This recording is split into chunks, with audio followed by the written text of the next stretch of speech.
A group of local youth from Khumulwng launched a mass fundraising drive at the Khumulwng Market premises to support young Sanjana Debbarma, who is currently battling for her life against cancer. Faced with prohibitively high costs of cancer treatment, the youth group took it upon themselves to mobilize financial aid for Sanjana's family.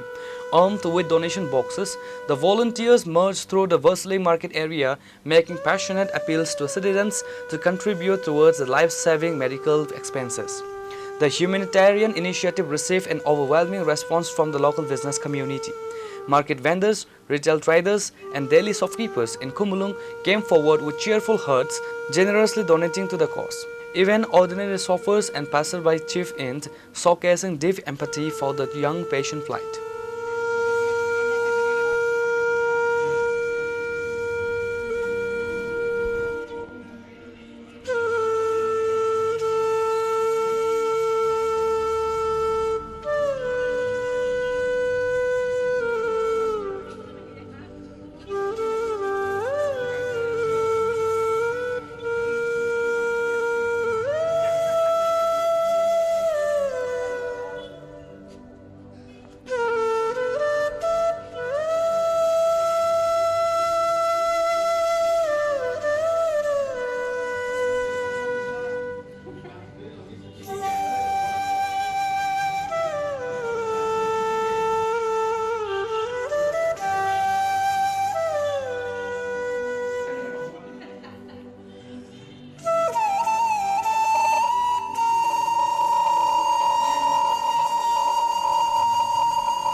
Reported by Ashish from Khumulwng, Chini, Khorang.